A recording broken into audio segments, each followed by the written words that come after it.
So to begin, the first thing I want to say is you had a paper that was due about 11 hours ago. If you turned it in, awesome. If you asked for an extension and got it and you haven't turned it in yet, awesome. If you are somebody who didn't realize you have a paper that was due, get it in ASAP. I'm gonna have to take off some points for lateness unless you can explain to me why something came up and you just didn't have a chance to ask for an extension. But again, if something, get it in. Let me know now that you didn't turn it in and that you're planning on it, so I can at least give you a little leeway and take off fewer points. But again, if you have an extension, you have your extension until when I gave you your extension until, nothing to worry about. If you turned it in, awesome. Because a good number of you need an extension, I'm not exactly sure when I'm going to get them back to you. I'm hoping for about a week and a half from now. So I'll have 2 weekends to work on them. But yeah, and once they're all done, I'll send them back. And once they're back, I can talk more about how they're graded and things like that. But as of now, that's all I have to say. Any questions on paper stuff? Hopefully you turned it in or you got an extension. All right, there's no questions on that.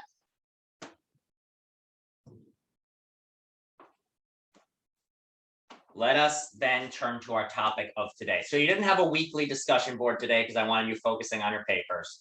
And so today's topic is property, and specifically an intersection between intellectual property and cyberspace and cyber technology. So just generally speaking, and I mean this in the most general way possible, what is property? What is it to own property, or what is property that you have? Just what is property? What is the definition of it? What are some examples of things that are your property? I'm going to try to make today less me talking at you and you more us talking together. So I'm going to need some more assistance here, or else we're going to have a lot of awkward silences. So an example is a phone. So I'm going to have one line for examples and one for definitions. Rogelio says something you own. Something you own. Now a question with, an item you own or something you own. Now, what is this notion of own? What is it to own something? And this is something where you kind of have an intuitive everyday understanding, but let's analyze it. What is it to own something?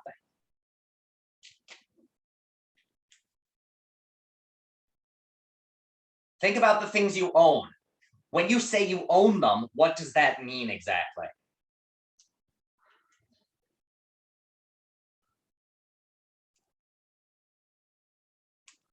So full access, exactly. It's about you have access to it. So that's one thing. What else goes into ownership? Rightfully yours. This notion of you have rights over it. And what do we mean by rights here, or for it to be rightfully yours? Exactly what Daniel says. You can do with it what you want.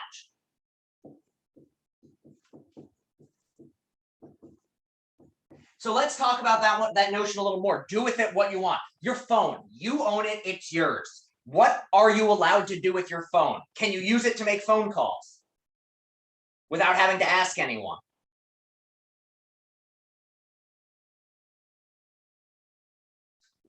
Of course, yes. Can you break it if you want? If you get mad, can you throw it at the wall?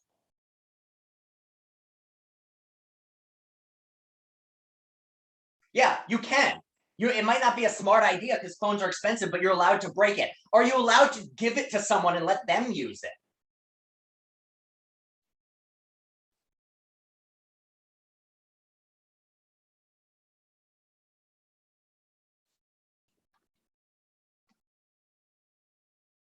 Again, yes, you are. What? Now contrast this. What are you allowed to do with my phone? What are your rights to my phone? Say we were together in person. What are you allowed to do with it?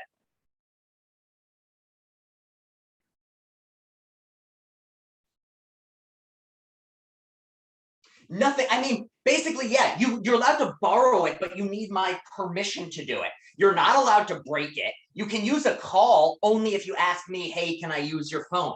So that's the key idea of ownership. It's this idea of you have access to it. You have the right to do with it whatever you want.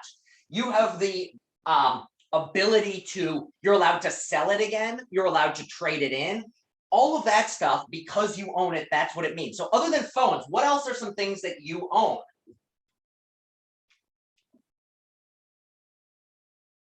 A car is a good thing to own, or a good example of things a person can own. Houses are other ones.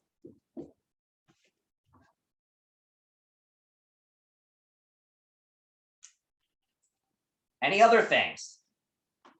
Kids is kind of a complicated one because in some sense, I mean, if you own slaves, that would be a clear case of ownership. But of course, that's not allowed. You have guardianship over your kids, but it's not quite full ownership because you're not allowed to do whatever you want. So property, Jim, what do we mean by property here? Of like, you mean like land property? So like land and houses and things? Because that's definitely one. Pets is another one. But again, living creatures, there's some issue around it where like you don't have complete ownership over your pet in the sense of you're not allowed to like skin it alive, even if you were cruel and wanted to do that, because we have laws around abuse of animals and children. So those aren't quite 100% property. They just have some shared thing. But that's the basic idea of property, of phones, cars, houses, lands, pets. Now, all these examples are examples of things that we can say are concrete. Do people know what I mean by concrete versus abstract?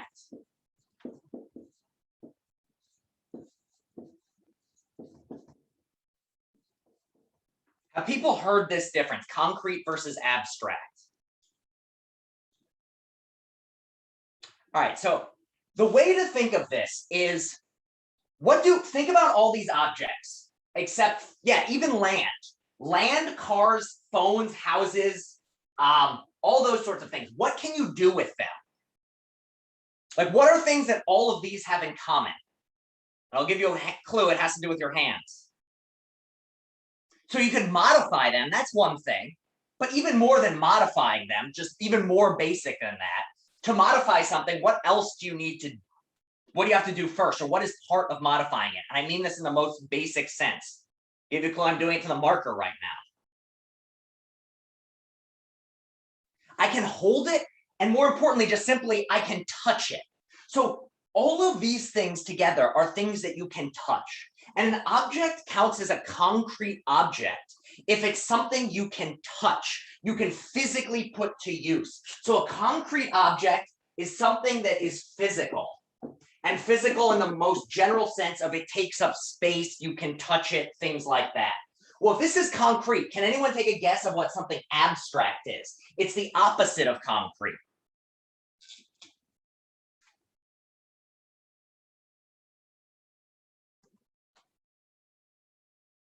So if concrete is something you can touch, something that's physical, and I'm saying abstract is the opposite of that, what is something abstract?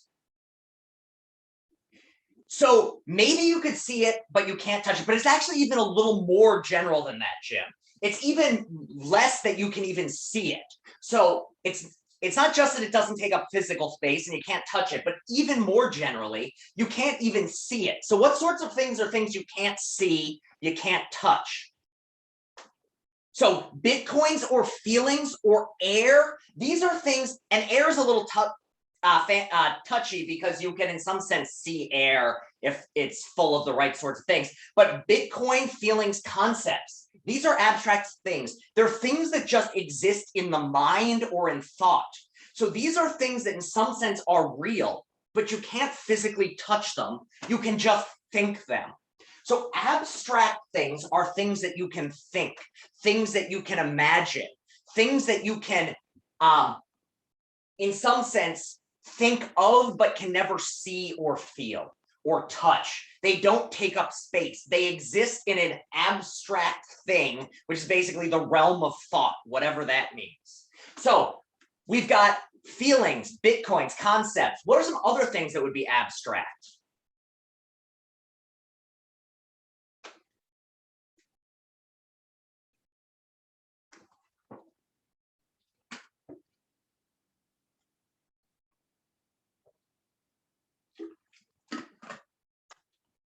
The law is a very good one. The law, what can you see the law? No, there's books that have it written down, but the law itself is something that exists only out there that you can't see or touch. Anyone have any other examples they want to say? So yeah, anything you imagine. So like if you and I are imagining Bugs Bunny right now, then our images, our self-images of Bugs Bunny are going to be things that are abstract. My dreams are in some sense abstract things. They don't exist in physical reality. So everyone understand this difference between concrete and abstract. Another one is morals and ethics. Yeah, it seems like ethics are abstract concepts. So the thing like don't murder, a particular act of murdering is going to be a physical action, but the rule of ethics, like the rule don't murder, that is an abstract thing. Now the moon landing video is a really good one, because and this is the reason that I want to bring it up. The moon landing video, the thing itself, you can see a copy of the video, but the actual film itself, the actual thing that you have seen a copy of and I have seen a version of, and your grandma saw the original version of, that thing there that is manifested in all these different particular copies is a sort of abstract object. So why am I bringing up this concrete abstract thing right here? What is the point in the context of property? Why am I talking about concrete things and abstract things? So far, all the things we've talked about as property are concrete. But why would I bring up abstract in the context of property?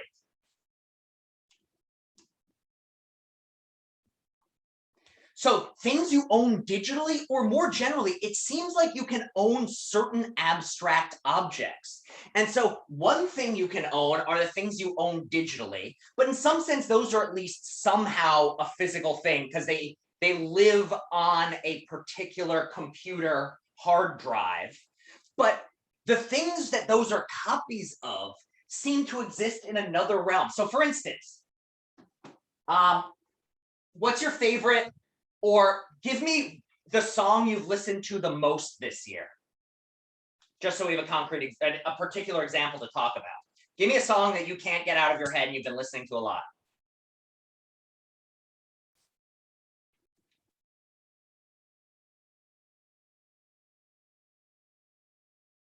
Or a movie you've been watching, or any sort of creative thing.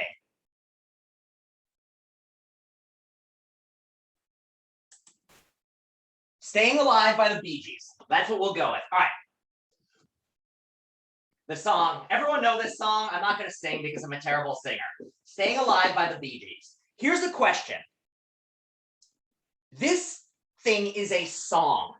Who owns the song, and what is it to own a song? So just think about this here. What is it to own a song? And who owns it? So the label owns it. The label, so the record label owns the song. And what does that mean? What is it for the record label to own a song? Well, first off, is a song a concrete object or an abstract object? So in some sense, a particular singing of it is concrete. But think of the song itself. The song Staying Alive is what? Well, it's an idea that can be written down. It's lyrics that exist in someone's head. You can sing it. I could sing it. So the songs and books and things like this are kind of complicated. Here's the best way of thinking of it. A book might even be a clearer case. So let's just say Harry Potter is the first thing that popped in my head. Harry Potter. There is the abstract object, Harry Potter, that is owned by J.K. Rowling and her publishing company. So there's the abstract object here. And this is the thing which she has ownership of. Now, you and I can own copies of Harry Potter, like a particular book. Or you and I can own a recording of Staying Alive. So we can imagine that there were still CDs, that's a CD, or a file on your computer. But you don't own the song itself. The person who owns the song itself is going to be the record, or the entity that owns the song itself, or the record label. The person who owns the book is the author or the publisher. So if you own this abstract sort of object, and the reason you know it's abstract is you can't hold the work Harry Potter. It was something that J.K. Rowling thought up. In the same way, you can't own Sherlock Holmes. Sherlock Holmes is an idea that gets written down in books. So the idea is that you can own this general sort of thing that you create, but the ownership of it is the right. And who said this? I think it was it Joel. Let me see. No, Daniel says, if you were to use it, or more importantly, own a copy of it, what it is to own an abstract object is you control who is allowed to interact with copies of it or instantiations of it. So Harry Potter, the idea, the owner of that is allowed to decide who can get a physical copy, that like a physical piece of paper and cardboard, or a physical or a digital copy of this that has a bunch of little black letters that correspond to the idea of Harry Potter. In the same way, the person who owns Staying Alive owns the they own the right to allow other people to create things that are physical objects that allow a person to come into contact with the ideas.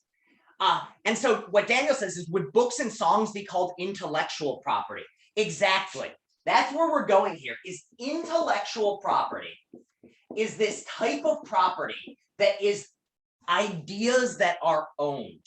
So these are things that are, in some sense, abstract, definitely abstract, and exist in abstract thought, and yet they can somehow be owned. They can be things, somebody owns the song Staying Alive. And this sort of ownership is somewhat different from the way in which you own your car or your phone. So does this make sense to people, what this notion of intellectual property is and how it's different from physical property? Daniel. Oh. No worries. Does anyone have any questions about this? And so I just want to highlight why it's kind of complicated, because we can use the same word to refer to both a piece of intellectual property and a piece of physical property. So let's just go with the word iPhone.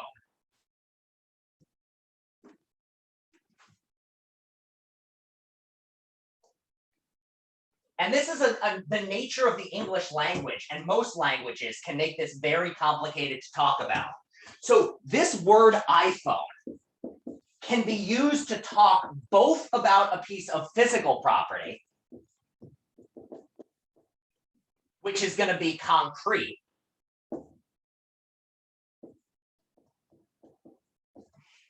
and a piece of intellectual property,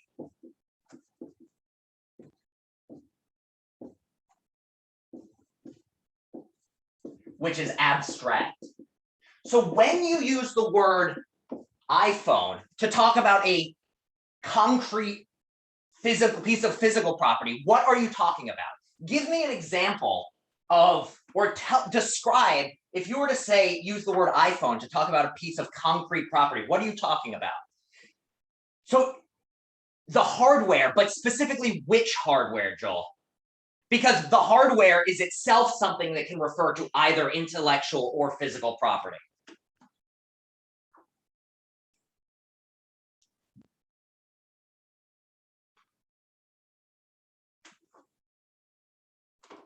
So yeah, the metal body glass, this right here, it is physical property of an iPhone. This particular physical piece of glass and metal, this is physical property. Now, if we're talking, we're using iPhone to refer to the intellectual property, what are we describing here? What are we talking about if we say, so iOS, or even if we're not talking about the iOS, so that's part of it, the operating system that's running on it. But even if we're talking about the iPhone without thinking about the software, even the hardware itself, in some sense, there's a type of intellectual property associated with it, which is what? So the brand itself is one thing.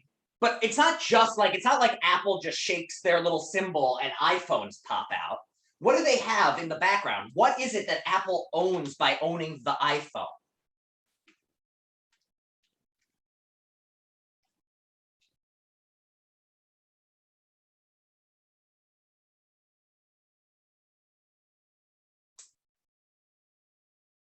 Well, think about it this way. How are iPhones made?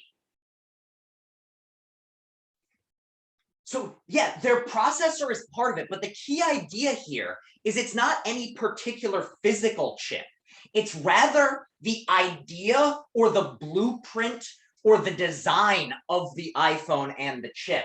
So for instance, what iPhone owns are all of the specifications and the production process of how to make iPhones.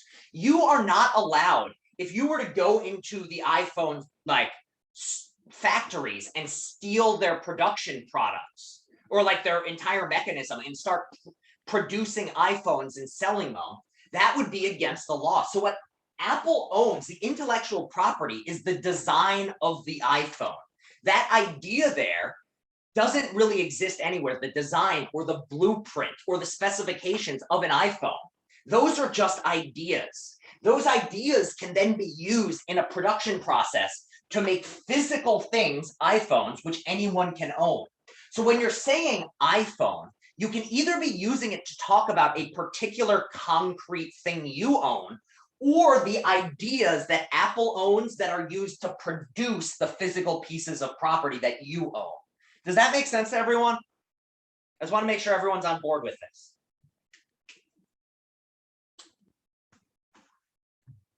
All right. So with that in mind, what are some other examples of intellectual property? We have songs, we have designs for iPhones, we have books. What would be some other things? Things that people, ideas that people own. Video games is one. Video games. Characters is another one. It's not just that Disney, so yeah, bicycles, the physical bicycle is your ownership, but the bicycle plan would be owned by someone else. Math equations, I actually don't know what the laws are around certain types of math equations, but if you've got a math equation that is used in a particular process or a particular you use a certain equation to produce a certain type of rubber that gets used for like Goodyear, that would be a math equation that is owned by the whoever's using that equation in their production process. Any sort of, and Edgar says patents, and anything that's patented, so any sort of invention is a piece of intellectual property. Websites and logos are other good ones. So like the Nike swoosh, that's the worst swoosh ever, but I think you know what it's supposed to look like. That right there is owned by Nike.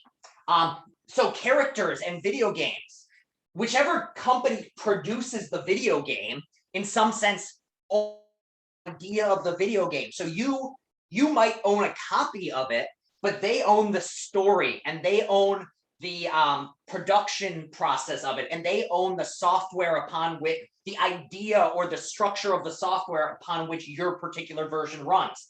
Disney owns their characters. It's not just that Disney owns, you know, the amusement park or the pictures of Mickey. It's rather the idea of Mickey Mouse is owned by Disney. The idea of like the idea of Frozen, all those characters are owned by Disney. So in this sense, and we kind of already touched on this, in all of these examples then, what is it to own these things? When we say Disney owns, let's say Disney owns Simba the Lion King, what does that mean? What is it to own Simba the Lion King? And what is it to own the Nike swoosh? And we touched on this already. I'm just referring back to what we said before.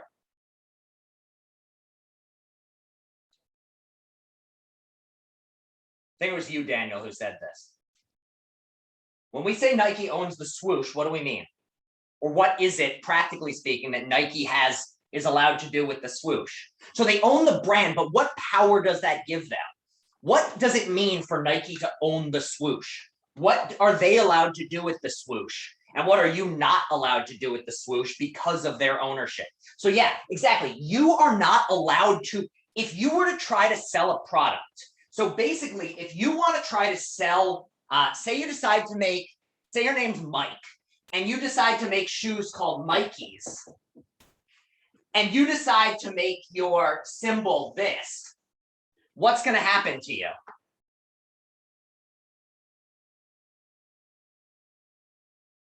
You start making sneakers called Mikeys. Yeah, they're going to sue you. So legally speaking, to own the swoosh is to be the only one who's allowed to use the swoosh without the permission of the person who originally designed it. So for instance, I would be allowed to use the swoosh if I asked Nike, who would then say, sure, you can use the swoosh, but you have to pay us a bunch of money for the right to do so.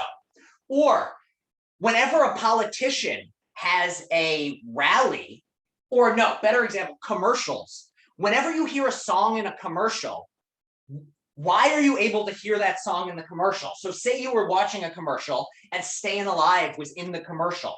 Why was it in that commercial? What happened? Say it was for Bounty paper towels. What went on in the background to allow Bounty to use Staying Alive in their commercial?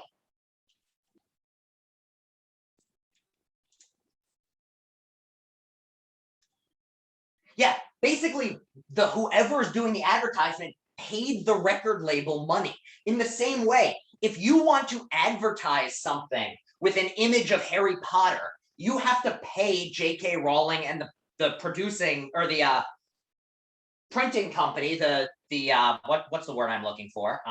Publishing house, for the right to include that image. In the same way, if you want to include any sort of video game character and you're trying to make money off of it. So if you decide with, say that what's a video game you love that's older and they haven't made a new version of it lately? Anyone have anyone?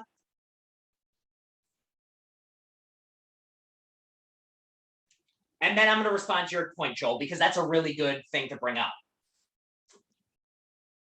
No, I'm definitely agreeing, and this is something that we're gonna talk about in a second because it's something to really highlight, which really is going to lead us into the next thing. I don't know, any sort of game in which, like, they have it. Yeah, Fable. So Fable came out, I don't know, like 15, 20 years ago at this point. Or Pac-Man. You can say you love Pac-Man or you love Fable, and you decide, I don't know how many Fables they've made, and I know they're making a new one, but imagine they weren't making a new one, or you want to make a new Pac-Man. You aren't allowed to make Pac-Man 4 or Fable 6 without the permission of the people who made the original version. And they have the right to say, no, you can't. And if you try to, and this is why is it that Spider-Man keeps coming in and out of the Marvel Cinematic Universe? Why is he there sometimes and then not there other times? Anyone know why? So like he wasn't in the first few Marvel movies and now he's in the Marvel movies, but now he might be dropping out of the Marvel movies. Yeah, it's an agreement between Sony and Marvel. So the issue is that Sony, when they made those first, when they made those first Spider-Man movies with, who was that? Was that, what's that actor's name? Tobey Maguire? Yeah. Tobey Maguire back in like I guess that would have been the early 2000s. They bought the right from Marvel just to Spider-Man. They said, we Sony are going to make Spider-Man movies. So they didn't buy anyone else in Marvel. They didn't buy the X-Men. They didn't buy anyone. Although I think separately they owned the X-Men. So for another reason why X-Men weren't appearing in Marvel Cinematic Universe movies, because that was also owned by somebody else. But basically, Spider-Man was their own piece of intellectual property. That character was sold to Sony to make these movies. Then when Marvel started making their own movies, they had the rights to all the characters other than Spider-Man.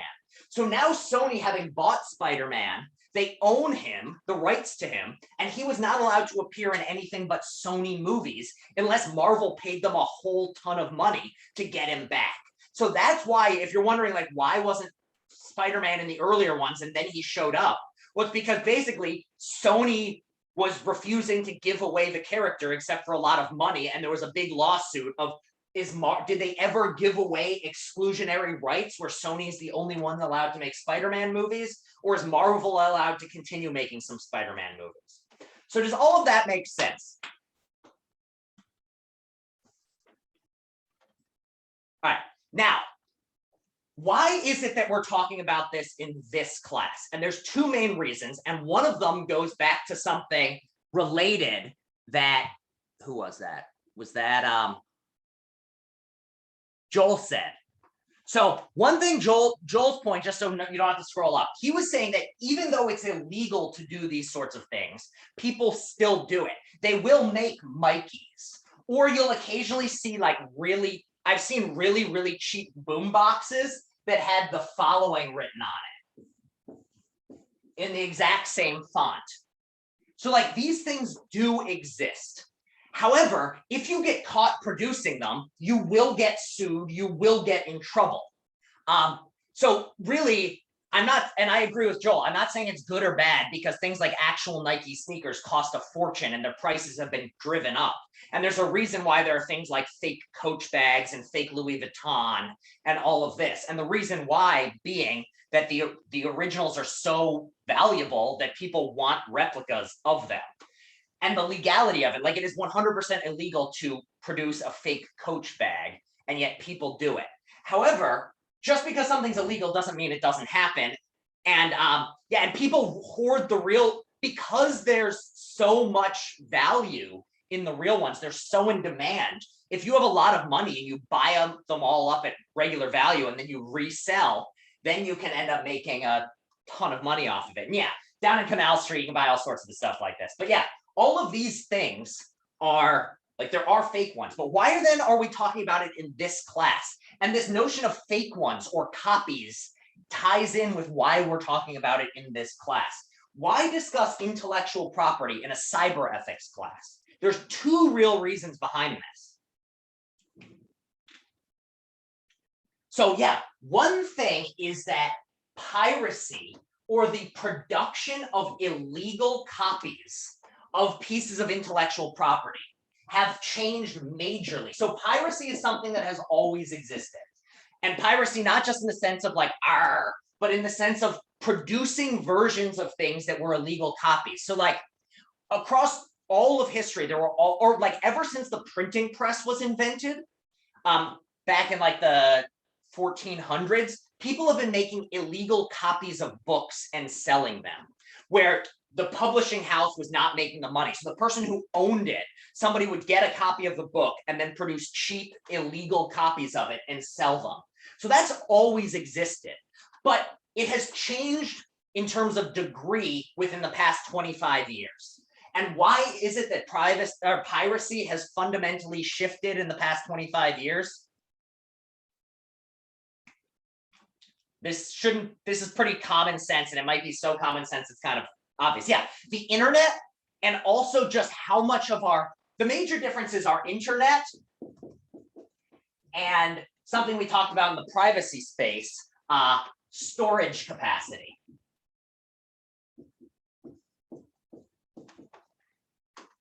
How many of you, I'm just going to go with Harry Potter because it keeps popping up. How many of you own all 7 books of Harry Potter in physical form? Anybody?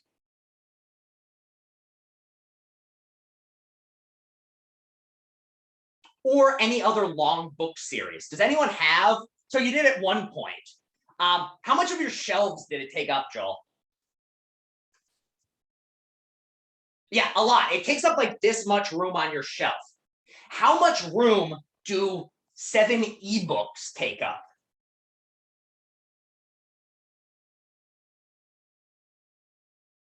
Yeah, they fit in your pocket. And not only do they fit in your pocket, you can put probably 70,000 ebooks in your pocket, depending on how big your storage space is. So yeah, if you've got like even a 16 gigabyte phone and all that's on there are, you know, what's the word I'm looking for? Ebooks. You can have hundreds of ebooks in one space. Also now, if you had a copy of a physical book, say you owned a copy of Harry Potter 1 and wanted to copy it and give it to somebody else, so you would have a copy and they would have a copy. In the year, say 1950, what would that involve?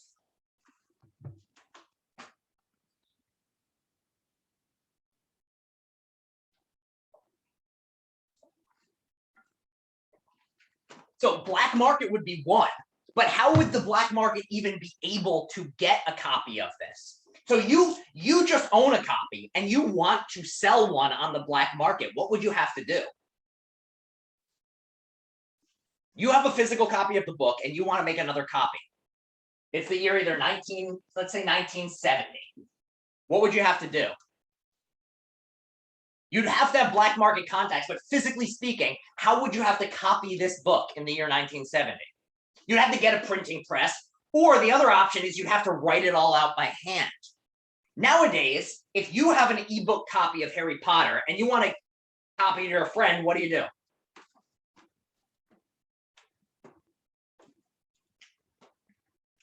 You can get a copier, that's one thing, but what's even simpler than using a copier? If you've got the ebook, not the physical book. Copy and paste, yeah, Control-C, Control-V. That's all it takes.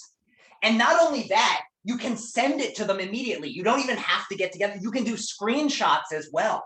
So all of these things, because of the internet, have fundamentally changed how easy it is to violate intellectual property law and intellectual property rights. It used to be the case that we protected intellectual property, but the only people who really had the means to violate your intellectual property were very large, wealthy organizations that would make a lot of money off of it. Nobody could really make copies of books without owning a printing press.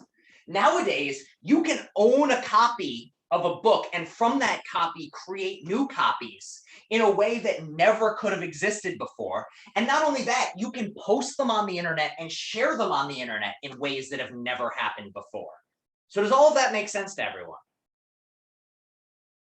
That like this is the first issue of piracy has fundamentally shifted. And by piracy here, we just mean the sale of things in a way that violates intellectual property rights, or ownership in which the person who ownership of a copy of something in which the person who owns the intellectual property doesn't get any reward for your ownership of it.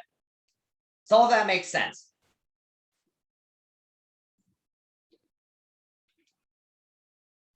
Now here's the other thing, and I want to use this to kind of transition back. You might look at this and say like, okay, yes, the world has changed, who cares? So here's the question I have for you is, piracy. Why should, like most of us are guilty of it. If you're reading the textbook for this class, you're in some sense guilty of it because you didn't pay for the textbook and I didn't pay for the textbook because somebody put it online and we just Control-C, Control-V did. So why then, if piracy is so easy and everything, why is it that it's even in some sense illegal? Why do we care about piracy? Why not just make it that anyone can make copies of anything?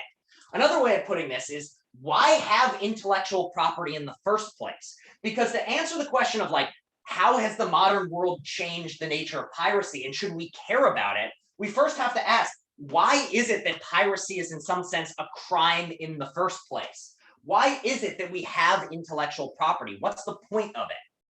So what do you think? Why is it that we have rules that say the person who creates a character is the only one who has the right to do something with it? So this is a big thing, is people, we care about these things. People don't get paid for work. And why is that an issue? This is 100% the worry, is like, these people don't get paid for the work they're putting in. So, but then the next step down, why should we care about that? And I think we should, but why? Why should I care if J.K. Rowling doesn't get paid for Harry Potter? Why should I care if Taylor Swift doesn't get money for her songs? What is the reason that I should care about that?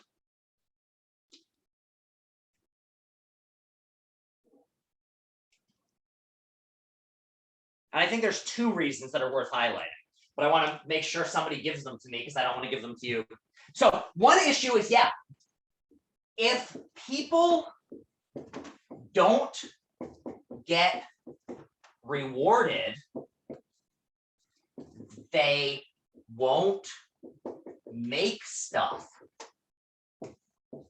So for instance, why is it that we find artists in large cities and we find artists usually in times you don't see much art being made during the middle of a war? Why is that the case? What is it? Or you don't see art being made. There's not much art that was made during the Great Depression in the United States. Why is that the case?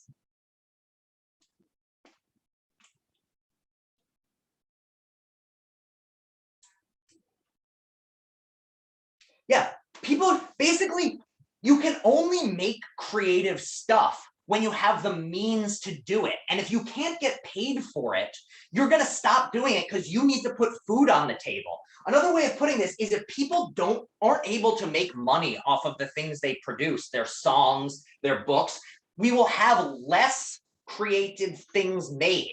We will not have, if authors couldn't make a living writing books, they would stop writing books and start, becoming farmers or politicians or work at a CVS, like anywhere in between. Like, you only will be able to do creative things as a job if you can get paid for it. So one worry of having too much piracy is that you will start losing people, creative minds, because they will stop being able to make money off of it. So why, just think about it, why is it that why am I forgetting the 3-letter combination of those arts that live in the blockchain? What is the NFTs? Is that the correct 3-letter? Non-fungible tokens? Yeah. NFTs. Why is it that art is becoming so popular using blockchain technology? Why is it that artists are working in this realm more and more?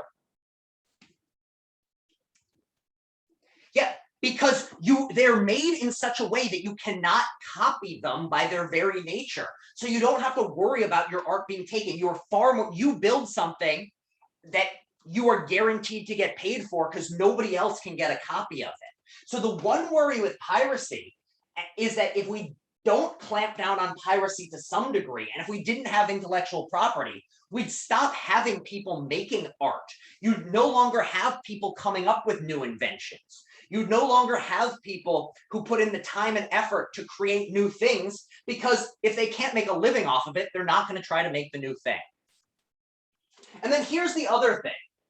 How many of you have worked on a group project before in which you were the one who did all the work, and your partner or your group members were very, very lazy? I feel like, yeah, everyone's had this experience. How do you feel when this happens?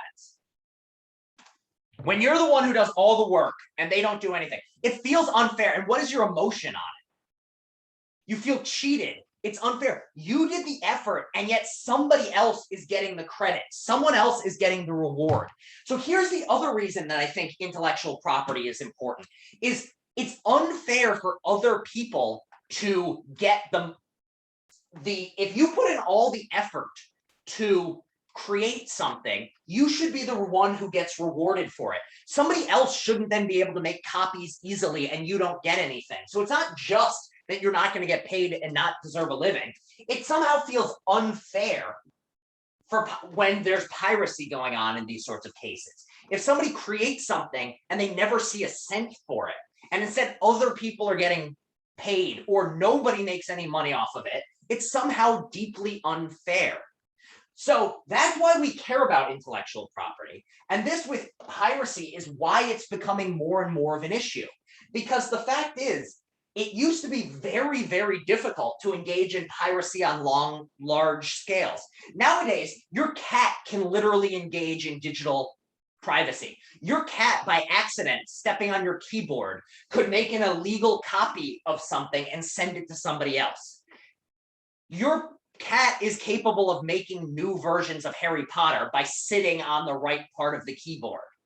That is something which was never the case before. So this is the first reason that intellectual property concerns come up in the realm of cyberspace, is simply put, it is now so much easier to create copies that it's unclear how we should think about it. because we still have the same sorts of considerations as ever before about why we want intellectual property. We still want the people who create books and create stories to get paid so that they continue doing it. Because how many of you would want to live in a world with no music? And by that, I mean no professional musicians. You'd still be able to sing in the shower and things, but how many of you would want a world in which, I don't know, Cardi B and Megan Thee Stallion and Justin Bieber and Ariana aren't able to make a living off their music, so they just stop? How many of you would want to live in that world? Anybody?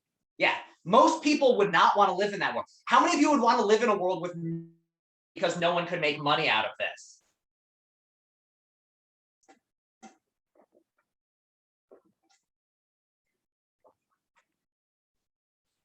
So many of you would be okay with particular artists, but think about losing them all.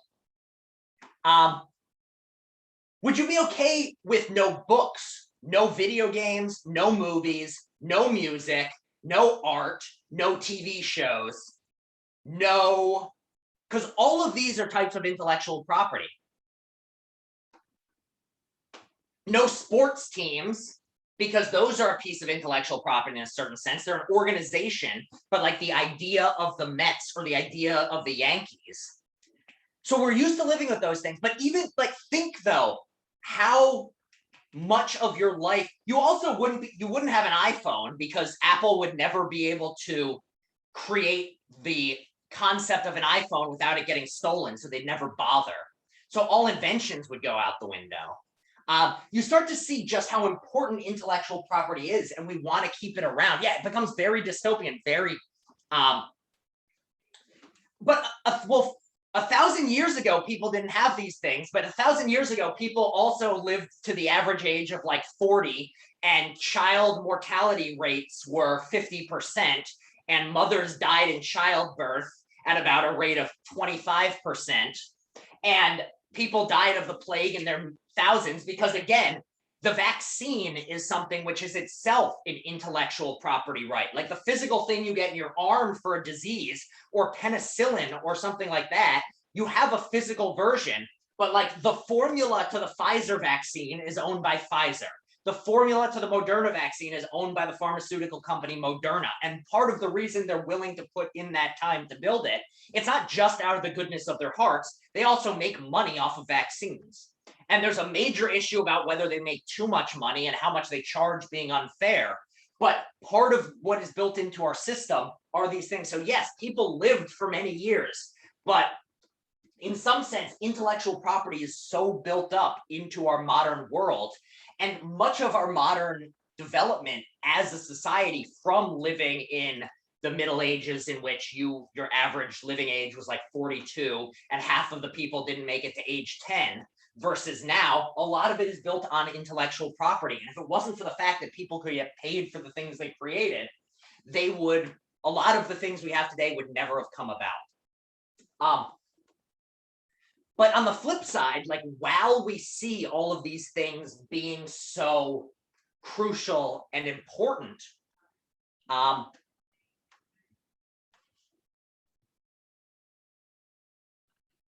we have an issue of, on the flip side, it is now so easy to copy things and so simple that despite our fact that we value these things, it also seems like rules that say you can't control C, control V something and send it to someone else feel incredibly outdated in a certain sense. Because it used to be like, yeah, intellectual property stopped you from opening your own publishing house. But is it really right that if you listen to a song, like you're allowed to lend your friend your CD for them to listen to it, but you're not allowed to copy them MP3 file and email it to them? It just feels very strange here. So it's created this sort of tension between what is so easy to do and the way things used to function. Does that make sense to everyone?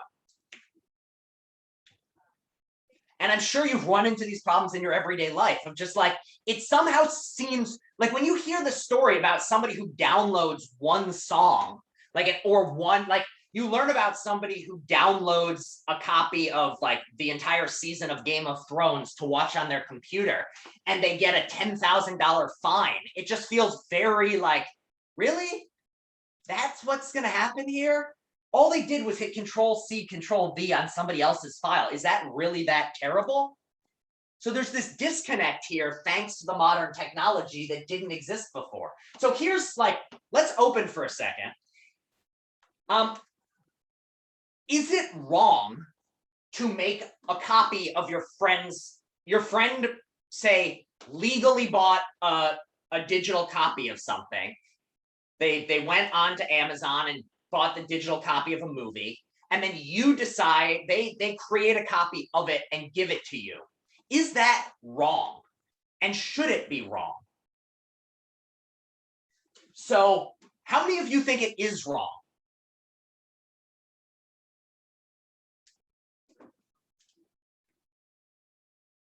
How many of you think it's totally fine? So most people, I think, say it's fine. But why do we say it's fine? Should we really think it's that okay?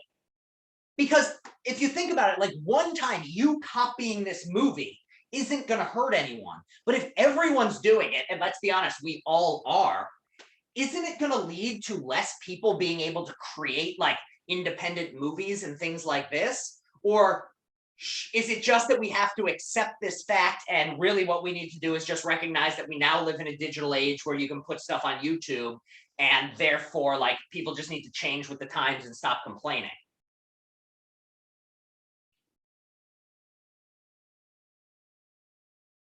Yeah, so I think Tiffany's, along the right lines of yeah, so and Scott says it's fine because we don't see the consequences for as the consumer, but for the creators, it's definitely not fine. And remember, when we're talking about morality, it's not just like in the same way, this exact same thing you could say about murder. Like, it's fine for me, the murderer. I don't see the consequence. If I don't care about it, whatever. But that doesn't in some sense make it right because there's still someone dying.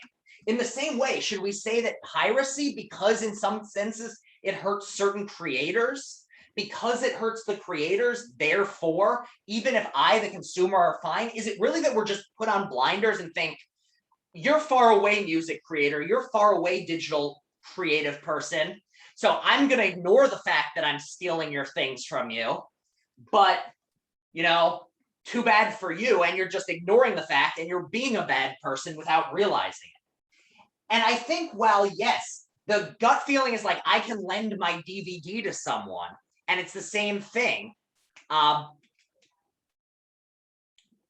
There is a fundamental difference here between lending someone your DVD and making a copy of your digital version of it and giving it to them. And what's the fundamental difference here of the DVD versus the digital thing?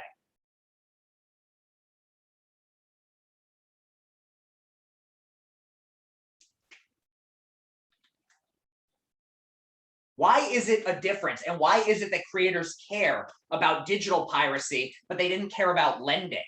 So part of it is the concrete and abstract. But the other difference is because the intellectual property is abstract, when you give away your copy, your physical copy of, say, a James Bond movie to a friend, and your friend is watching it, can you be watching it at the same time at your house while they're watching it at their house if all that you had was the DVD? No. Nowadays, if you copy the MP4 file and send it to them, can they watch it at their house, and can you watch it at your house? Yeah, you can. And so here's the major difference here is, back in the day, if you had something that became very popular, so let's say you own a copy of, you are the intellectual property owner, you sell a movie to one person, sell. You say make 10 bucks off of that. Now, if their friend wants to, so this is the person you sell it to, call them person one. Now, person two wants to see it. Well, either one and two can borrow it from each other and you still make $10, but there might be a weekend in which one and two want to watch it on the same weekend, in which case two has to buy a copy too. And now you've made 20 bucks. But nowadays, because you sell to one, so you're the seller, you sell for $10 to person one, and then they make a copy for free to person two. In theory, you could only ever make $10 off of your entire thing you make. You can only make $10 because one could make a copy and sell to two, two could give to three, three could give to four, four could give to five. And that's the fundamental difference here. Now, I think that you could argue that this is offset by other considerations, but you can all see here why this is such a worry for the creators. And so why then, for those of you who think it's fine, and I think it's fine too, what are some of the other reasons we shouldn't worry about it? What are some of the other reasons that, whatever with intellectual property stuff, you'll survive, you'll be fine? What else has changed that's worth highlighting here? That is different from how it was when it was just copying things. Because I think there is something really worth highlighting here on the piracy thing, which has kind of turned the piracy stuff on its head and is making it a bit less crucial than it was before, especially in the realm of music and movies and things like that.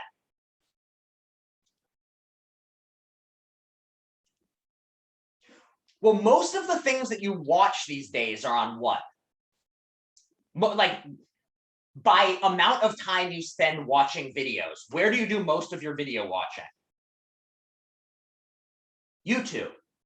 And I think YouTube has kind of shifted, and this is, I think, one thing that is worth highlighting in the piracy debate, is YouTube, Netflix, things like that have fundamentally shifted the nature of this, because we now have these sorts of streaming services things in a way that, like, before, the ability to copy was so much worse. And I think part of the reason why the industry that is struggling the most right now in terms of intellectual property is still books and things like that, because you can't really stream a book, and you can't really, it's still a matter of copying files, copying ebooks, maybe copying an audiobook file, but it's not something that can be streamed on YouTube or Netflix in the way that these things are. So in the case of YouTube, how has YouTube gotten around these worries of creators not getting paid for their work?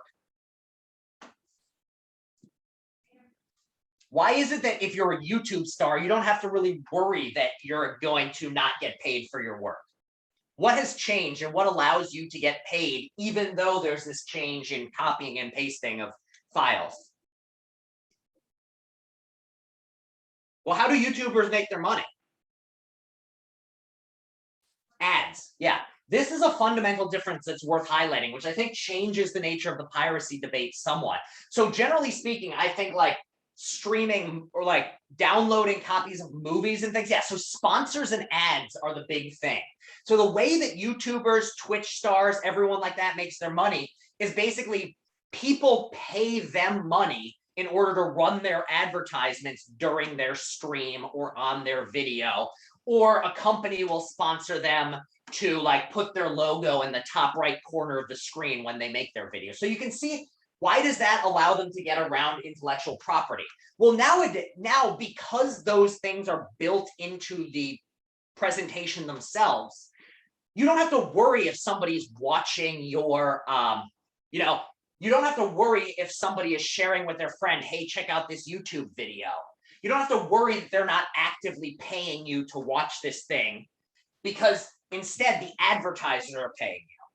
Does that all make sense about how, in some way, what you can think of, why are YouTube and Netflix and these sorts of things so able to get off the ground and work so well? Well, it's because they've kind of found a way around the privacy or the piracy issues. Does all of this make sense?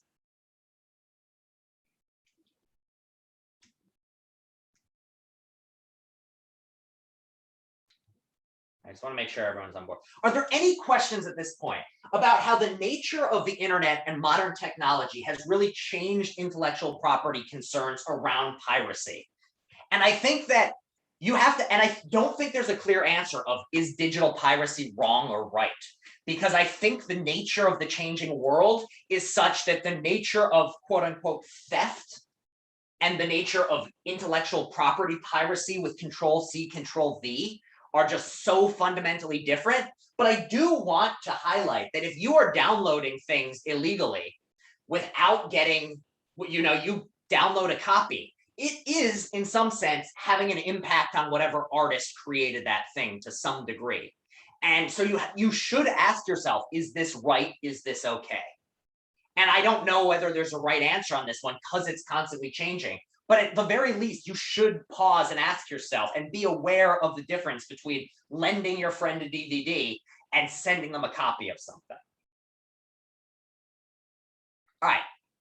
So that's the first reason that we're talking about intellectual property in this class. There's a second reason as well, and this is one that's worth highlighting. Because how many of you are computer science majors? I know most of you are. I just want to see a show of hands. Raise your hand in the chat just so I can see it all on one screen.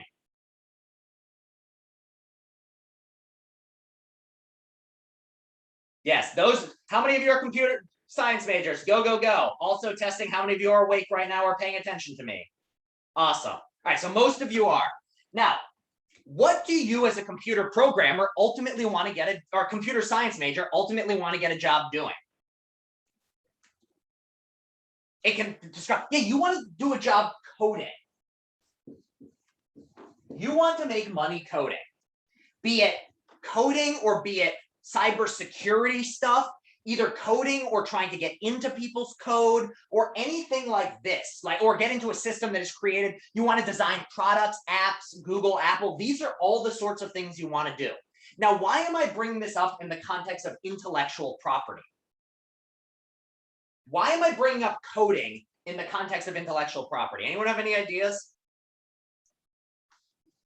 Yeah, because in some sense, coding is a type of idea you create.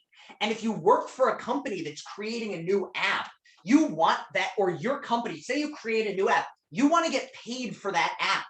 You don't want somebody else to take your ideas and get paid for it. You don't want somebody else to, if Microsoft creates a new operating system, they don't want somebody coming along, downloading the entire operating system code and creating a new company called Schmicrosoft. Because otherwise, how are they going to make their money? Apple doesn't want you making a Me phone, which is just like an iPhone, only you call it a Me phone. So coding any sort of software seems like a type of intellectual property to some degree, because just like a book, you can have particular phones that have a certain operating system, like a certain copy of iOS 47 on them, but the concept iOS 47 is a piece of intellectual property. So in some sense, you want coding to be protected by intellectual property laws. However, there's a lot of issues here around this, because on the other hand, in some sense, coding is the sort of thing that, well, let's just talk about, well, actually, do people see why you want codes to be protected by intellectual property laws or treated like types of intellectual property? Because you want the companies and the coders who put in the effort to get rewarded in some way. Does all that make sense? Shouldn't be too, it should be rather straightforward on this front. However, there's a major issue, practically speaking, about the laws around code. And the reason for this, to understand why coding leads to these problems, we actually have to talk about the types of law that exist to govern pieces of intellectual property. And there's basically three different types of there's technically 4 different types of intellectual property law.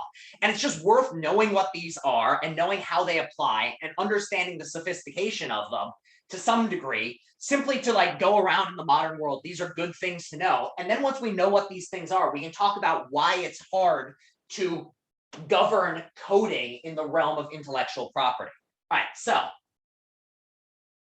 let's talk about, and a lot of these have come up already. What are the types of intellectual property laws? There are basically 4 different types of law that govern, or 4 different types of things that apply to pieces of intellectual property. Do anyone know what these things are? I can put up the first letter, and you've said some of them already. These are the types of laws that exist around intellectual property. And there's 4 different varieties of these laws.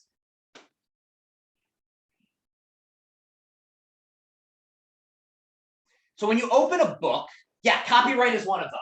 Scott is right. Copyright is one. What else is there?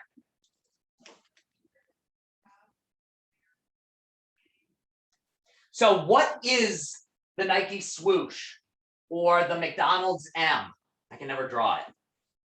What applies to these things? Or if you see the New York Yankees logo,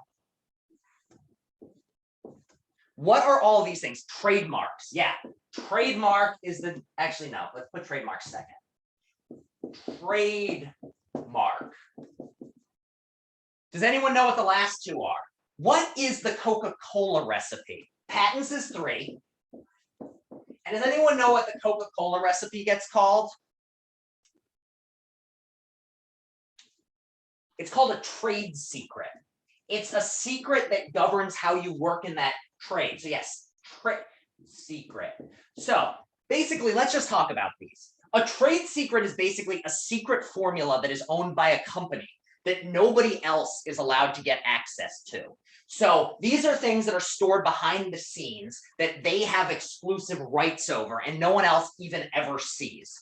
These aren't something that we're going to be too concerned about in this class because they're not going to apply too much, but it's important to know what they are. So these are things like the Coca-Cola recipe or the, what are some other things that go into this? Whatever the secret ingredients in Dr. Pepper are and things like that. So that's a trade secret. That one makes sense to everyone. And it's not one you have to be concerned about for this class. It's just I want to highlight it. Everyone good? All right. Now, let's do trademarks next. What is a trademark? So a trademark, first off, you'll see it with this little TM in the corner. What is a trademark? Well, a trademark is something, well, anyone know or think they can give a definition of a trademark? The key here is mark. So what sorts of things, yeah, it's a logo or it's a, yeah. Basically what a trademark is either a logo or a very small like sentence or phrase that is in some sense the property of that company used in their advertising. So these include things like the Apple logo. So how many of you have watched a Disney show? And yeah, it's the face of the brand. How many of you have watched a show on Disney and seen someone in the Disney show working on a laptop? Has anyone ever noticed this?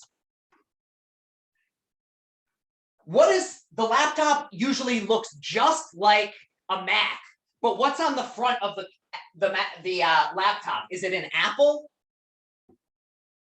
Is the apple visible? No, it's covered, or very often they like put a different piece of fruit. So like I've seen ones with like, instead of having an apple here, it'll be like a picture of a pineapple.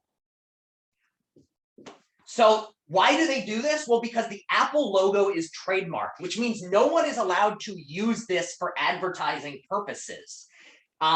So you aren't allowed to have the Apple logo appear without getting Apple's permission.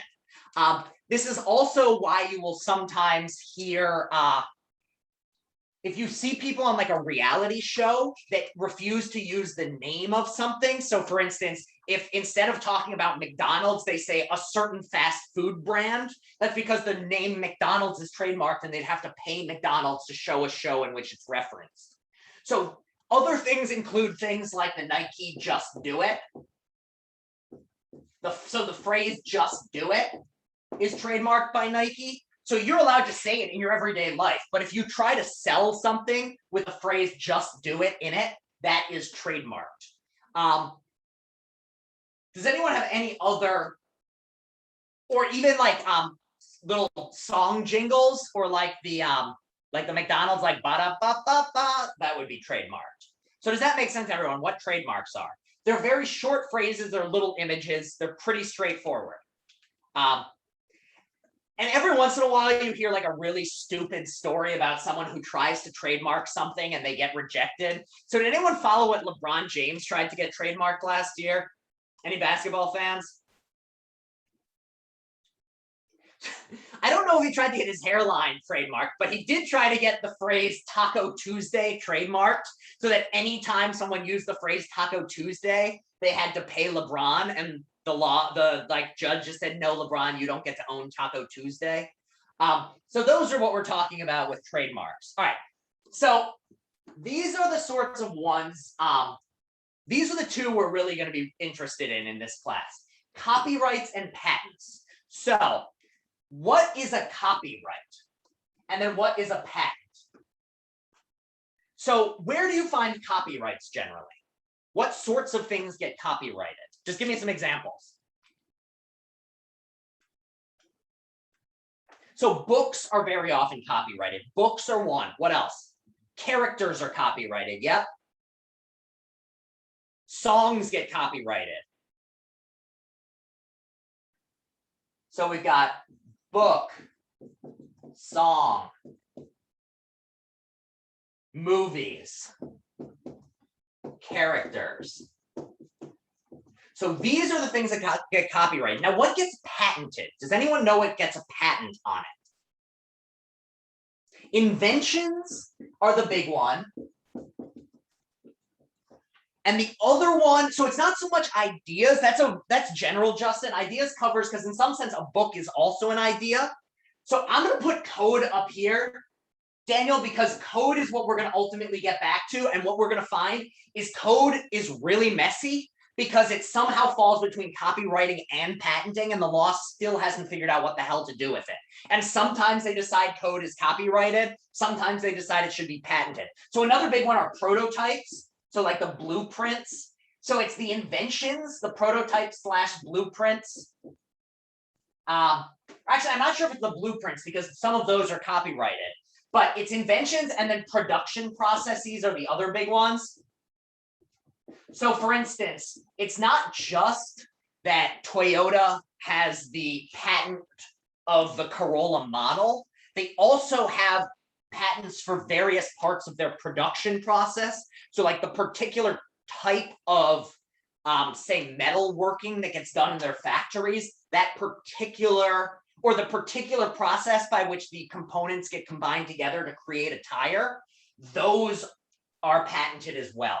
So yeah, the key idea here is that patents are things that are either making something or are inventions that do things. They're things that are involved in creation processes or accomplishing certain tasks. By contrast, copyrights are things that are interacted with by the human mind. So the key of copyright law is they're things that are generally interpreted, and it's usually written in, that these have to be interpreted and understood by the human mind. So movies are visualized by a human mind. Songs are appreciated through the human ear. Books are read with human eyes. You have to be a human to engage with a piece of copyrighted thing. Characters are, again, like your dog cannot think of Sherlock Holmes. Sherlock Holmes exists. Your dog can see a picture of Mickey Mouse, but the idea of Mickey Mouse is something that only a human mind can engage with. So these are the sorts of things that get copyrighted, while patents are things like, the physical objects that come out of patents, the things that get invented. Those are physical objects that a non-human can interact with. Does that make sense, this difference here? So copyrights are like ideas that can only be grasped by a human. Inventions are processes and inventions that that produce things in the world or lead to actions in the world that can have impacts in a more concrete way. Does that all make sense to everyone? I just want to highlight these differences here.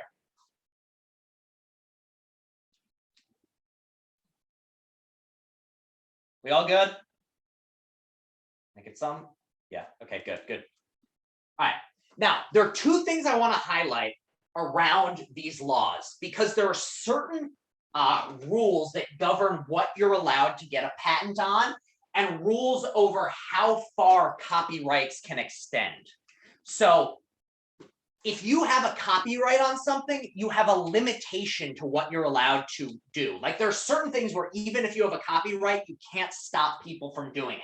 So does anyone have any guesses on what the limitations of copyright are? Like even if you have a copy of a copyrighted book, like a physical book, there are certain things you're allowed to do that the owner of the copyright can't stop you from doing.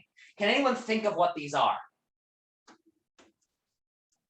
If not, I can kind of draw them out. All right, so first off, how many of you have lended a book or a DVD or a Blu-ray to somebody?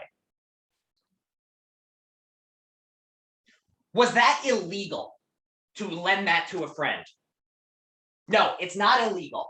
This is because copyright law has a provision within it called the right of first sale.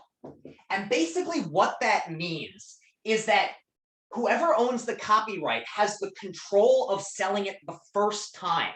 But once the physical copy is sold to someone, they can or can give it away and things like this. So even if you own the copyright to a song, you are not allowed to control. You can ensure that you get paid for the first copy of it.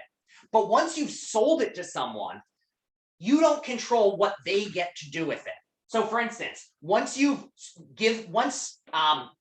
Sony has sold you a DVD copy, you can then sell it on to somebody else. Or this is why you can have like secondhand booksellers. You're allowed to sell your books on the stoop without the publishing house coming after you, because as long as they've sold it once, you are now allowed to keep it.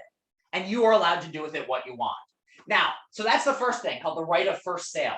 The second thing, how many of you have written a research paper before? How many of you have done like a book report specifically for your class? A book report for a literature class?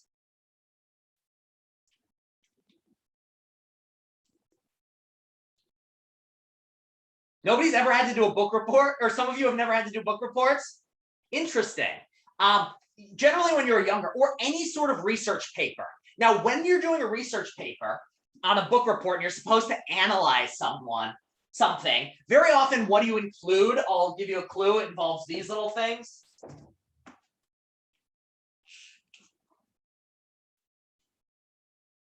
Yeah, quotes. You will often include a quote from the book in your research paper. Now, what you've included, like if you include a quote from, I don't know, you include a quote from Hamlet, to be or not to be.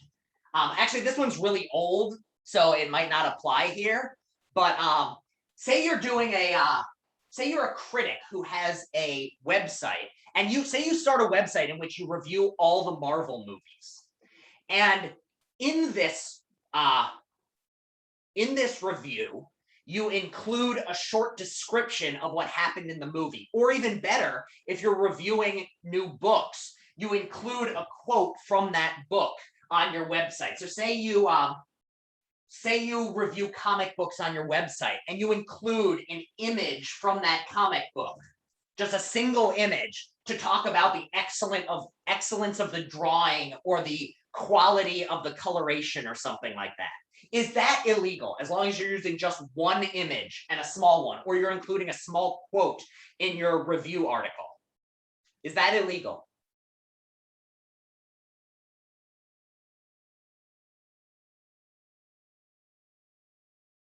This is a leading question.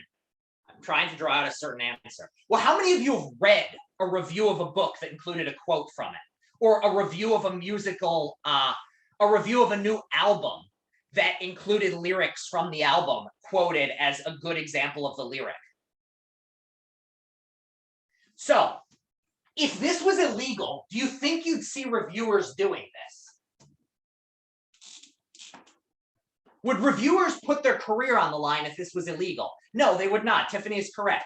So why is it then that you're allowed to include small quotes of lyrics and things? Well, this is what is called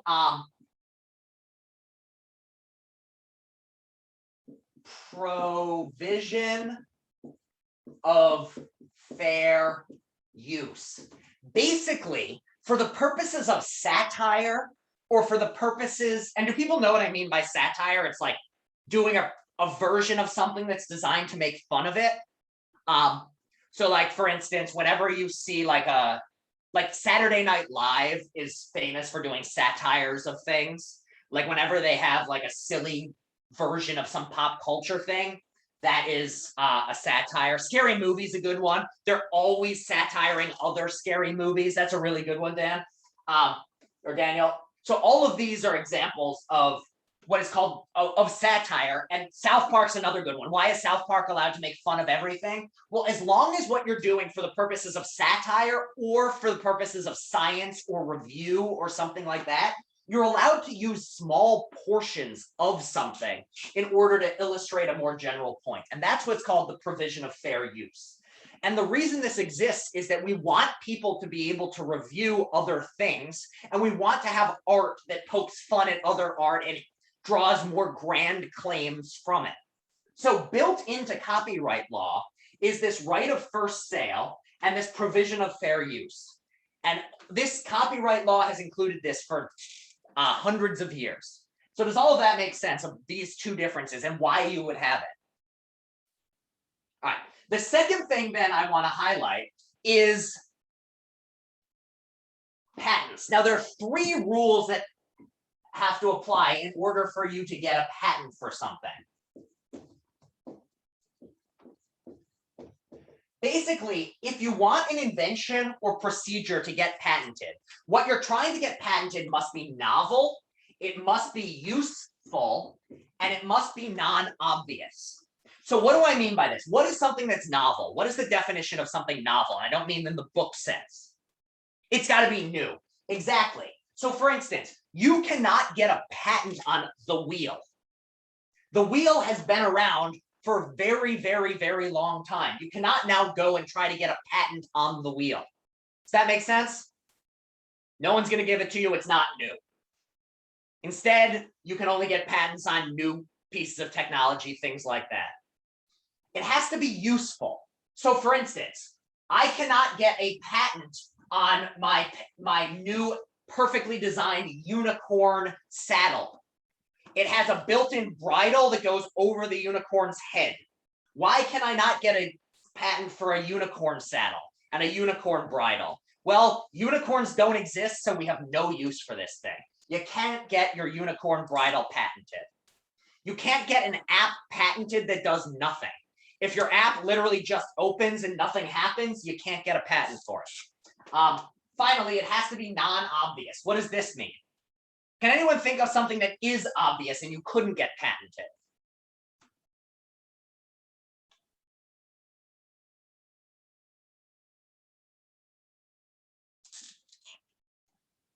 So the smartphone, I wouldn't say that's too obvious just because that's really, really complicated. It's more that that's not novel because people have already done it, but Kevin has a good one, speaking. You can't get patents on talking. It's obvious, it's built into our DNA to be able to talk. Another one is walking. You can't get a patent on walking. It's something that we all do. So patents can only be done to novel, useful, non-obvious procedures and inventions. You also, so here's the key. So Scott says, I've seen product that boasted patented technology of things, and I'm very glad you brought this up, that have clearly been done before, like an auto-sealed travel mug. The key is that with patents, you can convince them that your idea is enough different from another idea that it's still worth patenting. So like the cup has been around for a very, very long time. And the auto-sealed travel mug has been around for a very, very long time. Well, not as long as the cup, but do people like the auto seal one where you have to hold down a button so that when you let go, it doesn't spill? So the way they patent it is not in terms of it's an auto seal, but it's the way the seal is done. So if you actually look at the blueprint of it or how it works, if you've got the sort of thing where, imagine here's the top of your auto seal mug and here's the mouth, and there's a little button here. And so the way the little button works is when you push on it, it opens this up.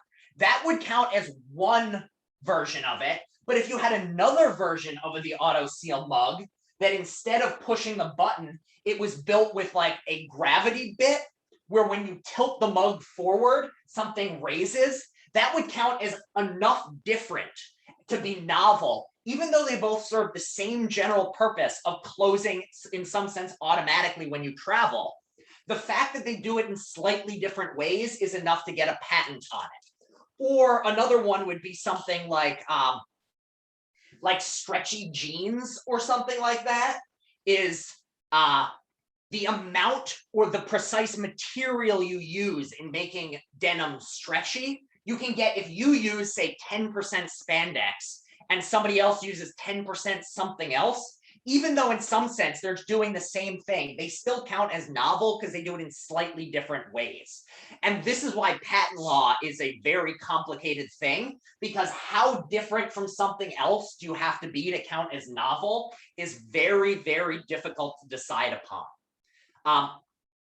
So sometimes people will decide, like sometimes if you create something that's too similar to something else, they'll say, that's not novel, you can't do it. But like, for instance, another good one is, you know those scooters that kids are always scooting around on and you're walking on the sidewalk and you nearly get run over? They've got like little handles. So when I was a kid, they were almost exclusively two-wheeled. Nowadays, a lot of them have three wheels, and that's different enough for the company that makes the three-wheeled ones to get them patented. So does that make sense? Does that answer your question, Scott?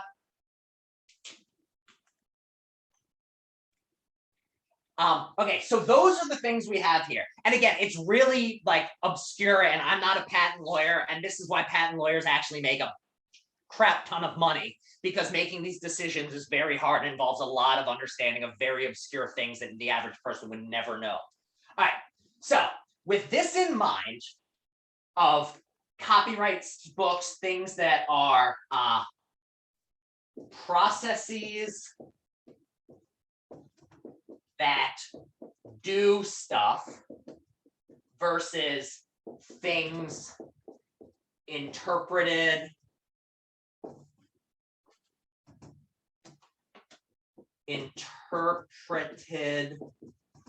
by humans. So I now want to talk about code, because what we have here is that it's not clear where we should put code. So here's what I want you to do. I want you all, and I might cold call people. I want you all to take 3 minutes and looking this over, just think, what are some of the reasons to think that code is something that's copyrighted? What are some of the reasons to think it's not something that can be copyrighted? What are some of the reasons to think that it's something that should be patented? And what are some of the issues with thinking it's something that's patented? And so basically, here's the idea. We've got boxes. We've got a box up here. I want you to say, yes, it should be copyrighted. Yes, it should be patented. No, it shouldn't be copyrighted. And no, it shouldn't be patented. And what you find very quickly when you think about it is that code doesn't seem to fit neatly, because all of these categories, it's not clearly patented because it has some elements of things that are patented and some that are not. It's got some aspects of things that are copyrighted, but some that are not. So take the next 5 minutes to think about this, and I might cold call people when I get back. I'm just gonna run to the bathroom and then I'm gonna start bothering you all again. So take 5 minutes. So at 12:25, I'm gonna ask you all about this, and then this will be probably the last thing we do today, is just unpack the issues with code and these sorts of things. So I'm gonna pause the recording real quick. I'll be right back. All right, what have you got? What is one reason to think coding is something that should be copyrighted, like a book or a song? It would have to have like a specific use to it, or like, yeah. Yeah, so one thing is, it seems in a certain sense, just like a book is designed to introduce you to certain characters and things like this, it seems like certain sorts of programs are very much something that you would like in a similar way, it's on a particular topic, a certain thing. Also, as Joel says, it looks like just with books and songs and things like that, you want them to be protected by copyright because you want the person who put the time in coding it to be able to get paid for it. Also, who writes code in some sense? Who designs it? Who writes it?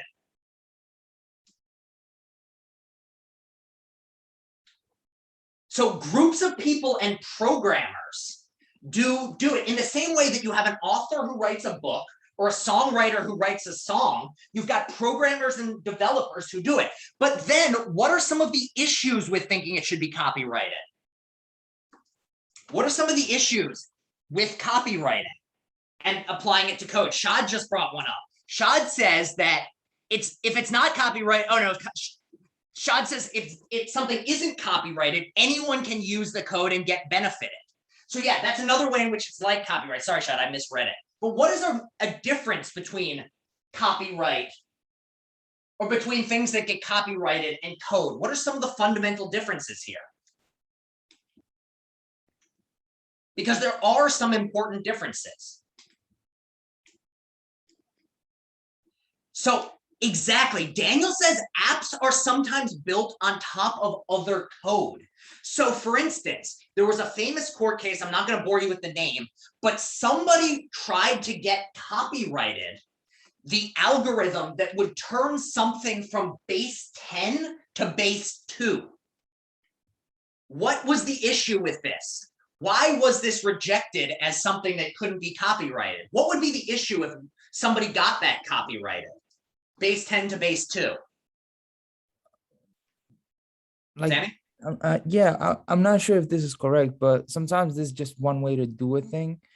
And so it's like, even if you like claim it's yours, there's no other way to do it. So they have to use it. Yeah, so this is one issue with this and the 2 to 10 thing is something that is the exact same. Like that process is involved in just about any sort of counting in a computer program, because we as humans count in terms of base 10. We do things based on 0 to 9, and a computer does everything in binary, 1s and 2s. So if you allowed somebody to own the copyright of this, they would basically own every single computer program ever written. Another issue is that certain sorts of things, as Sammy said, are just obviously the case. Like there's clearly a good way of doing a certain thing in this. And this is different for a book. Like when you're trying to say, write up a short recursion in your coding, there's a simple, straightforward way of doing it, or maybe a handful of different sort of ways of doing it. But the issue is ultimately, there's only a couple ways of doing this. But how many different ways are there to start a song? How many different ways are there to start a book? Seems like there's infinitely many ways of doing this, because books, movies, they all start slightly differently. But if you're trying to come up with a program that like a random number generator 1 through 10, where when you hit enter, it'll spit out a number 1 through 10. There's basically a handful of simple ways of doing this, and all of them have been done before. So on the one hand, it looks like it's like a book or a song or a movie. But on the other hand, unlike these things in which there's infinitely many versions, if you give someone a copyright to a very simple part of a program, then you're preventing anybody else from using that in their own programming. And as Daniel says, a lot of people, every app relies on other people. Very often you're building on top of other people's work, or even if you're not, there's certain types of tasks that need to be done within a program there's just agreed upon simple ways of doing it. And if you got that copyrighted, it would prevent many other people from being able to program. So Shad raises another pro for copywriting, which is when you copyright code, you know who to blame when it goes wrong. So that's another event. If you have a movie with a deeply insulting first scene that causes a lot of offense, then you know to blame whoever created it. So that's another reason we want to put the copyright attached to it. In the same way, if code goes wrong, you know who to blame. So does everyone understand that on the flip side, the first issue is that code builds upon itself in a way that books and songs and movies do not. And so that's a major difference here. So if you allow people to copyright certain elements of code, you are preventing future coders from being able to do things in a way which isn't true for books and songs. So if you make it just as strict, you run into these sorts of issues. And this ties in with the issue of fair use. And it seems like another issue is books, songs, movies, characters. The provision of first use or fair use is pretty straightforward. It's clear when you're putting something in quotes and when you're not. I'm allowed to include a short passage to criticize it. What would it be to put code in quotes? Like if I include this line of code and this line of code and this line of code in my own code, like, what would that even mean? I'm just using your code. There's no way of having fair use. To put it in my own is to put it in my own. So this whole thing does not really apply neatly in the case of code. What's another issue with it? What are some other things? Can anyone think of anything else that they want to talk about with issues with thinking code should be copyrighted? Well, here we can talk about the provision of first sale also not neatly applying to code. So how many of you play video games? This is the clearest case. What happens depending on the game, every few weeks or every couple months? This happens with all programs, yeah. But with video games, it's very clear. Updates. Updates happen to the game.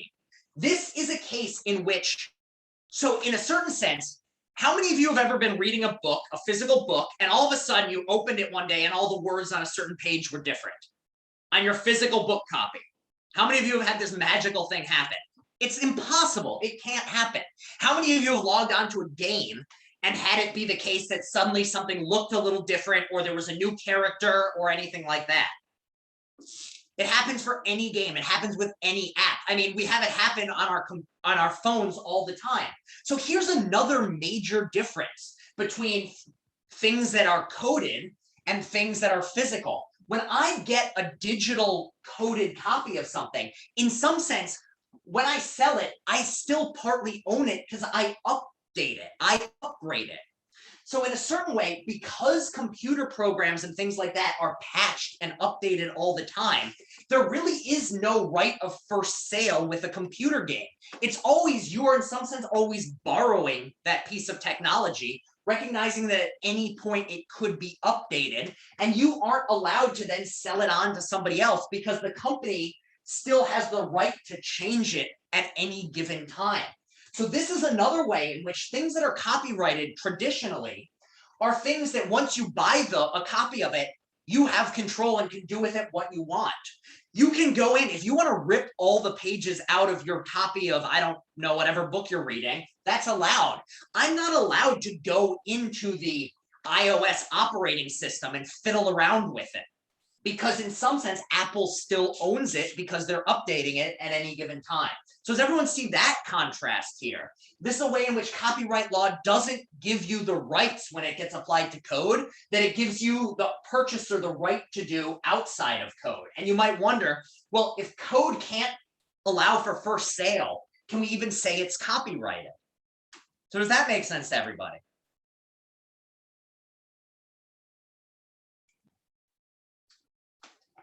The last thing I want to highlight is this definition of code is something that can only be interpreted by human beings. Or I mean, things that are copyrighted can only be interpreted by human beings.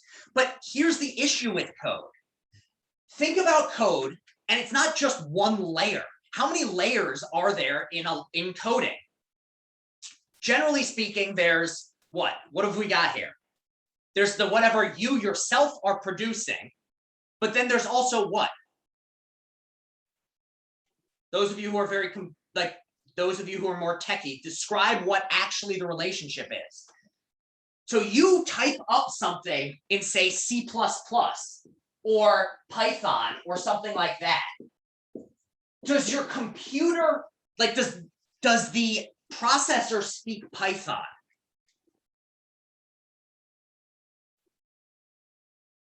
No, what is so how does you coding in Python get turned into something which a physical processor made out of silicon can do something with? Yeah, you have a compiler. You basically have multiple layers here. So you've got the code that you write, then you've got the compiler level, and then you've got the bottom binary level here. So yeah, you've got basically the translation level, the Python level, and then the binary level. And so anytime there's code, there's really 3 different layers going on here. And the thing is, by definition, something that's copyrighted is supposed to be interpretable by human beings. So for instance, things have been rejected for copyright because they weren't, like, they were a mechanical device that produced music, but the physical disc was just a bunch of holes in it that got read by a machine. And they said, you can't copyright that. That's not readable by human beings. Well, in some sense, only some parts of code are interpretable by human beings. And depending on the layer you're talking about, so how do you even make the nature of coding with its multiple layers apply to copyright law?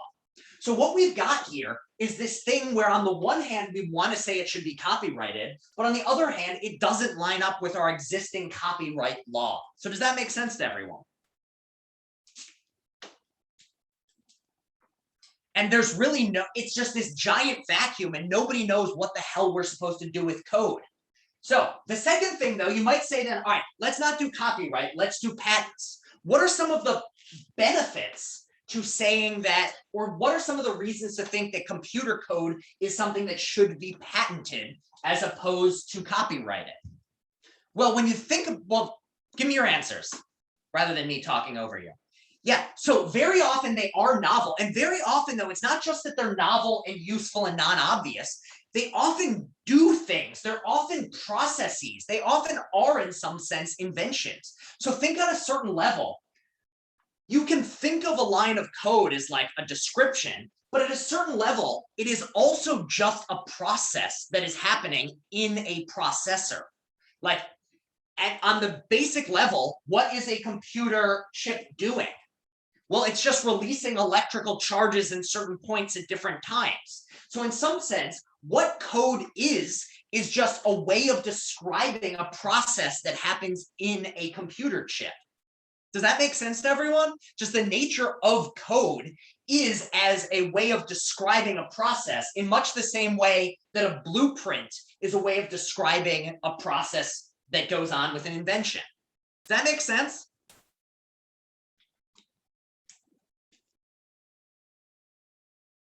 Have I lost people, or does that? Because what at the end of the day is code? It's just a set of instructions that tell a computer like a computer chip what to do, in the same way that your procedure when making apple pie, if you're McDonald's and you're making apple pies of that specific type, then you produce your recipe for making those apple pies come out of the machine are just a set of instructions that you have a patent on. In the same way that you can think of your code as your instructions that you have a patent on. So it looks on the one hand that code is something that should be governed by a patent law. But what are some of the issues with thinking of code as patent law? Well, there have been a few different issues that people have pointed to. For one thing, you've got the fact that on some level, code is written and interpretable by humans in a way that inventions are not. So that's one issue, is it seems like in this sense, it is more like something that should be copyrighted instead of patented. What are some other issues that people can think of with thinking that code should be patented?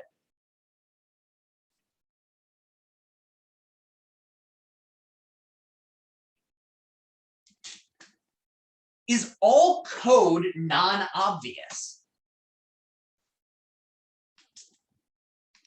Because what is another way of thinking about code is, well, actually, let me think of this. So some things you could say it's non-obvious, but one of the ways in which patents are separated from copyright is we said that patents are things, or copyrights are things that are interpretable and in a human mind. They're ideas. Well, patents are physical things.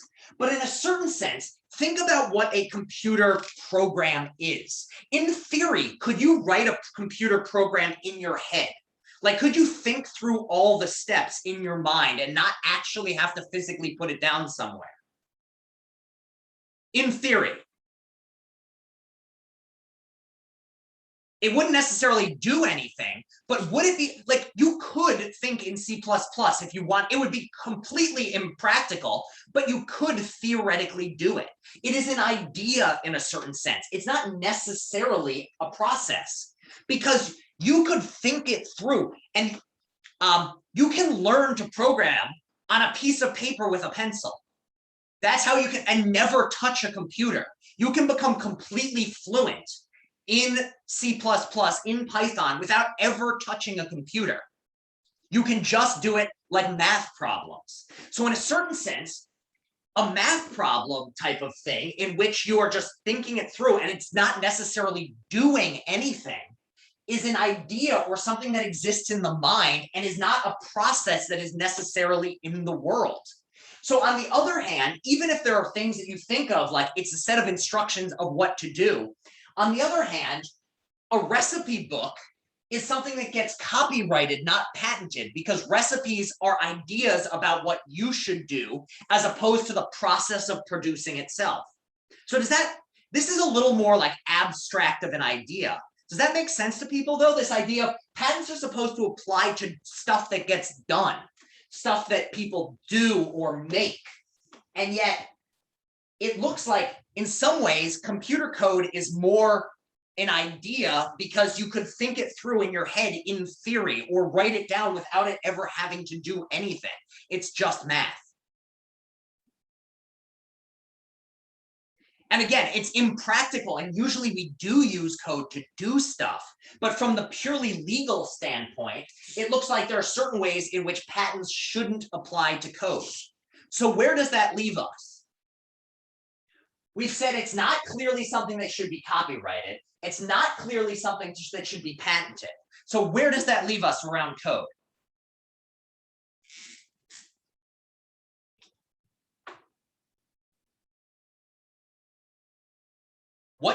How should we treat it? And you're actually all giving me the right answer right now. So yeah, it looks like we need to treat it as somewhere in between, but no one knows what that entails because these laws, copyright laws, go back to like the 1500s and patent laws go back equally far. And yet now we've got something that doesn't exist in either realm. So it looks like, what do we need? It looks like to govern code correctly, you need some sort of new law. You need somebody to come along and say, this should be the laws under which this is governed. But who has the level of technical expertise to make those decisions? Who would be an expert in deciding what would be fair and unfair around the control? So one issue would be, another issue Luis raises, how would we enforce it? And that's another issue, is what would that, how on earth could you enforce this sort of thing? And what we're going to talk about next class is more of how do you enforce anything on the internet? And what we find is it is so damn hard to enforce any of this stuff. And generally what ends up happening is who does the enforcing? Who controls who gets to see the code and who gets to do what with it? Well, who has control over who gets to see iOS's inner workings?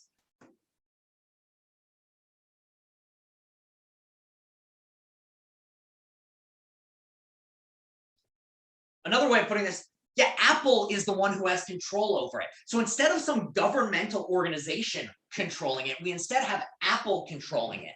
And so what we'll talk about next class a bit more is what are some of the issues with this. But let's for an instant imagine that somebody has the technical expertise to, or like, let's imagine we had a system that would allow enforcement to take place. Who would actually have the technical expertise to know what these new laws would have to be like?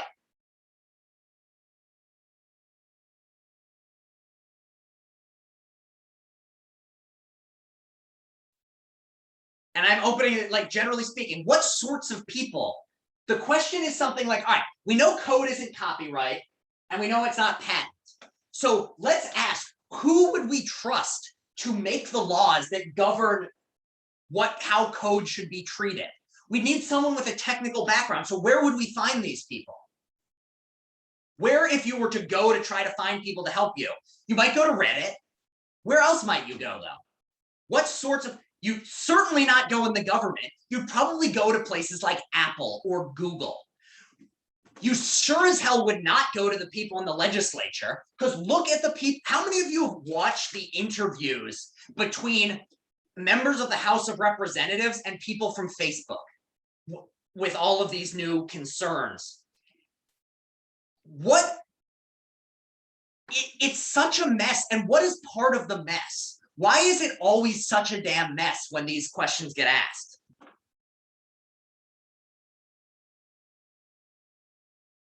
Yeah, the people who are in government are generally old, like simply put, the people who are in the government are generally grandparents' age.